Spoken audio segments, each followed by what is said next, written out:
Berjumpa lagi dengan Titik Nuraini pada kelas 11 Sosiologi. Pertama kali kita menyapa ke kalian. Bagaimana kabar kalian hari ini? Ya, semoga selalu sehat, selalu dalam lindungan Allah SWT, dan selalu jaga jarak. Dan ingat bahwa di masa pandemi ini kita bisa melewatinya dengan cara apa? 3 hal, yaitu jaga jarak, selalu cuci tangan, dan selalu pakai masker. Oke, kita bicara dan kita menginjak pada materi kesetaraan dan perbedaan dalam menuju harmonisasi. Kita bicara tentang kesetaraan. Setara itu adalah sama. Berbeda pula dengan yang namanya perbedaan. Kalau perbedaan yaitu kita mengomong bahwa segala sesuatu yang berbeda antara satu dengan yang lain. Nah, kalau yang setara itu sama, meskipun berbeda, namun mereka punya status sosial yang sama, punya nilai yang sama. Makanya di sini ada istilah kesetaraan dan perbedaan dalam menuju harmonisasi. Oke, kita lanjut. Nah, kita bicara tentang perbedaan. Kalau kita bicara tentang perbedaan, tidak lepas ada 2 hal, yaitu ada diferensiasi dan yang kedua adalah stratifikasi sosial. Dan apa toh diferensiasi itu?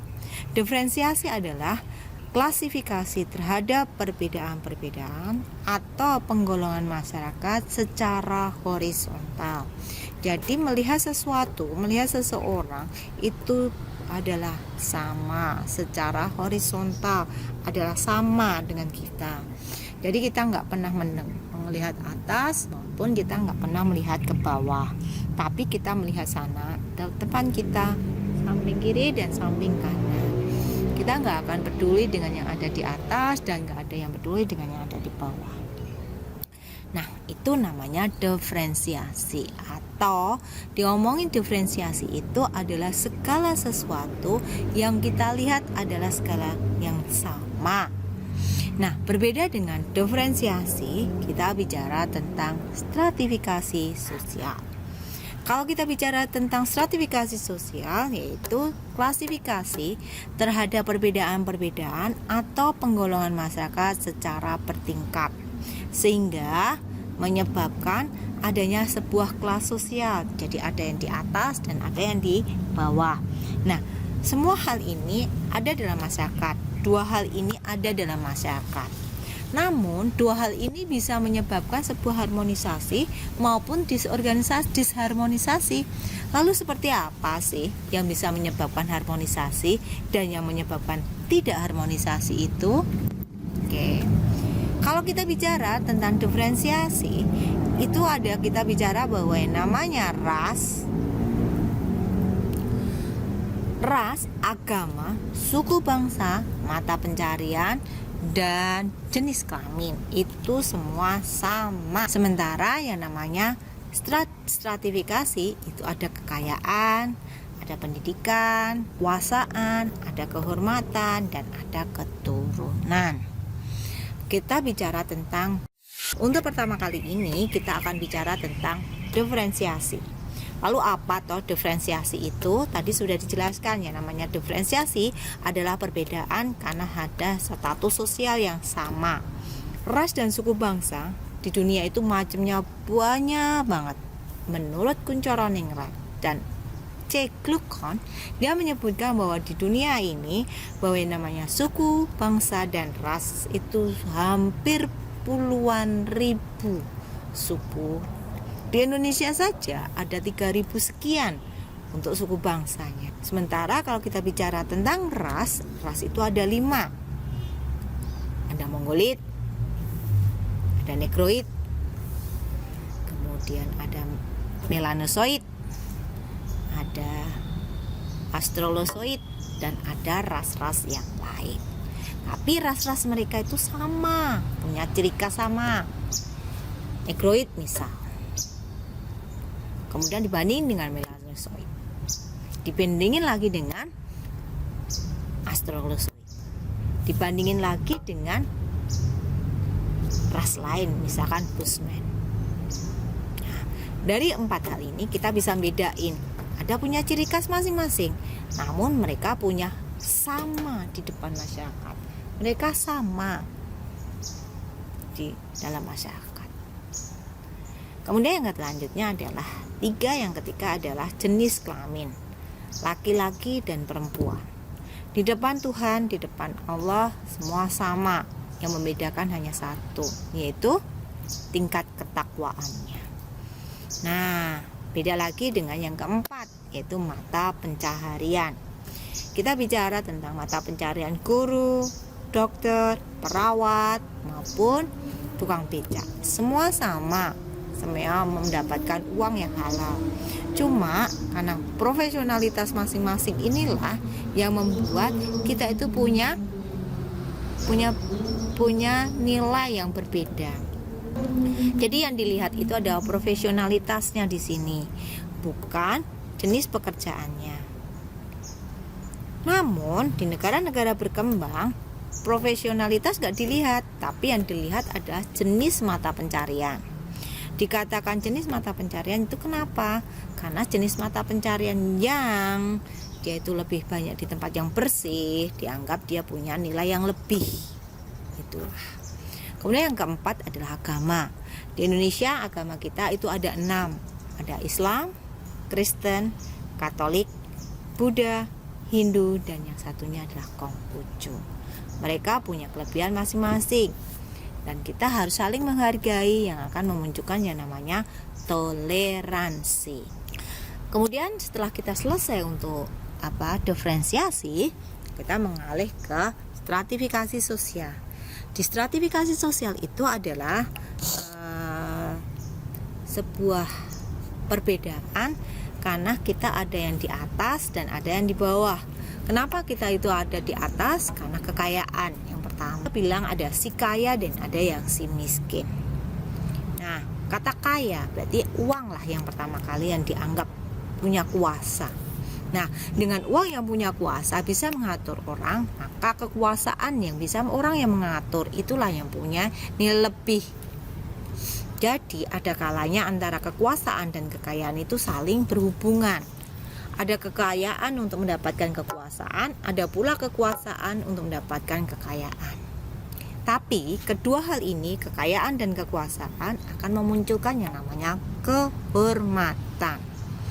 Nah, dari kehormatan inilah yang akan memunculkan, ada istilah bahwa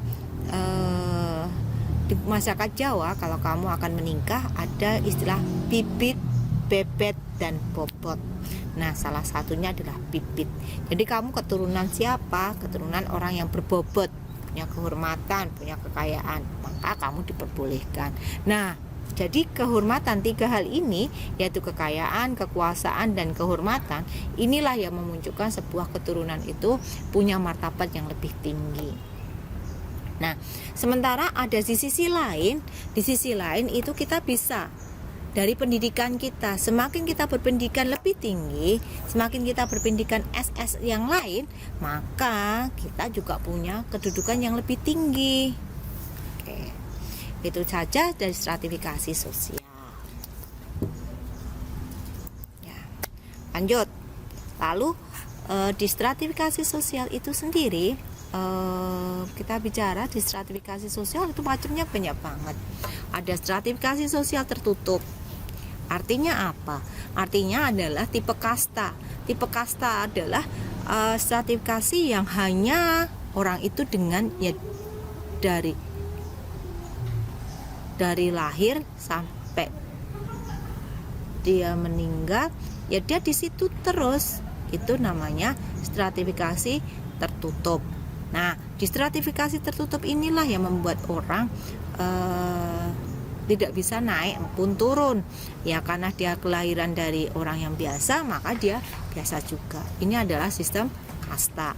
Kemudian yang lanjutnya adalah yang kedua adalah stratifikasi terbuka. Di stratifikasi terbuka itu ada seseorang bila bisa naik turun karena dia punya usaha yang sama, punya kekuatan, berusaha, sehingga dia bisa merubah nasib seseorang, misalkan pendidikan. Nah, itu namanya stratifikasi terbuka. Yang lanjutnya adalah stratifikasi campuran. Nah, stratifikasi campuran itu gimana? Stratifikasi campuran itu adalah stratifikasi bisa naik turun, namun dia hanya pada satu golongan saja, tidak bisa pindah golongan. Nah, kemudian kalau kita bicara dengan stratifikasi, kita nggak lepas yang namanya status sosial. Nah, status sosial itu ada macamnya, ada berapa? Ada chief status yang diusahakan, kemudian ascribe status yang karena keturunan, dan yang lanjutnya adalah assigned status. Apa assigned status? Assigned status itu adalah status yang karena sebuah penghargaan. Nah, dari status sosial maka memunculkan yang namanya peran atau role. Di peran ini ada 4. Yang pertama adalah achieve role atau peran yang diusahakan untuk mendapatkan status, kemudian ascribe role atau peran karena keturunan untuk mendapatkan status keturunan, kemudian yang lanjutnya adalah expected role, berarti peran yang diharapkan masyarakat, dan yang lanjutnya adalah actual role atau peran yang saat ini terjadi. Baik stratifikasi maupun diferensiasi bisa memunculkan sebuah harmonisasi maupun disharmonisasi. Lalu memunculkan apa yang harmonisasi? Yang disharmonisasi itu karena apa, Bu? Ya, karena ada sebuah permasalahan. Nah, permasalahan itu apa saja? Yaitu permasalahan namanya partikularisme. Apa toh partikularisme? Partikularisme itu adalah sikap atau paham yang mementingkan diri sendiri, atau paham yang menonjolkan subjektivitas dan egoisitas, dan tidak sejalan dengan nilai dan norma sosial karena menerapkan kriteria sendiri dalam bertindak. Jadi intinya dalam namanya partikularisme itu adalah untuk dirinya yang Kemudian yang namanya partikularisme inilah yang memunculkan beberapa hal, yaitu contohnya adalah, bukan contohnya tapi arahnya adalah primordialisme. Primordialisme itu apa toh, Bu? Primordialisme itu adalah mengutamakan kepentingan diri sendiri, kelompok sendiri. Kemudian dari primordialisme munculkan yang namanya etnosentrisme. Etnosentrisme itu adalah memandang budaya miliknya lebih baik dari budaya masyarakat lain.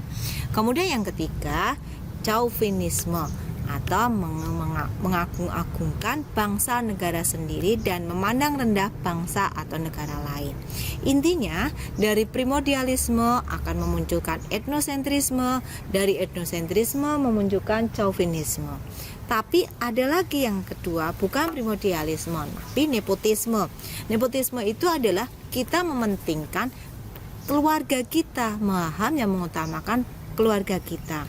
Kemudian memunculkan yang namanya separatisme, adalah paham yang bertujuan memisahkan diri dari tempat tinggalnya. Karena kita mengutamakan keluarga kita, maka kita berusaha memisahkan diri kita dengan orang lain biar kita kelihatan wow. Dan yang ketiga adalah rasisme, paham yang menganggap rendah perbedaan ciri fisik kelompok tertentu. Nah, ini 6 hal inilah yang akan memunculkan yang namanya disharmonisasi. Oke. Nah, namun berbeda pula akan harmonisasi itu akan muncul bila ada kesetaraan gender, ada kesetaraan ras, dan ada sebuah kesetaraan agama. Kalau 3 hal ini sudah terwujud, maka muncul yang namanya harmonisasi. Selanjutnya, relasinya akan dari disorganisasi menjadi harmonisasi bisa nggak, Bu? Bisa kalau terjalin sebuah asimilasi, akulturasi, interseksi, konsolidasi, difusi, dan dominasi. Sekarang kita bicara tentang asimilasi. Asimilasi itu adalah perpaduan 2 kebudayaan menghasilkan kebudayaan yang benar-benar baru. dari asimilasi inilah akan memunculkan dua hal, yaitu amalgamasi dan toleransi. Apa tuh amalgamasi? Amalgamasi itu adalah perkawinan campuran. Nah, toleransi itu apa? Kita berusaha menurunkan keinginan kita menyamakan dengan orang lain. Nah, kemudian yang akulturasi. Kalau akulturasi itu adalah perpaduan dua kebudayaan tapi menjadi tanpa meninggalkan kebudayaan lama. Jadi A plus B jadi AB. Interseksi. Kalau kita bicara interseksi, dua kebudayaan itu menyatu. Ada himpitan yang ada di sini. Ada satu titik temu. Nah, satu titik temu inilah yang memunculkan sebuah harmonisasi. Nah, kalau tadi kita sudah bicara asimilasi, akulturasi, dan interseksi, itu akan memunculkan sebuah harmonisasi. Konsolidasi. Kalau kita bicara konsolidasi, itu ada dua kebudayaan tapi berhimpit, dia tidak akan memunculkan sebuah titik temu, maka tidak akan memunculkan sebuah disharmonisasi. Begitu pula untuk dominasi. Kalau dominasi, kita ada yang mendominasi. Suatu saat kita bisa percaya, kita bisa iya mengiyain kalau kita ada sesuatu, ada games, ada loyalitas. Tapi kalau sudah nggak ada loyalitas di situ, maka akan muncul disharmonisasi.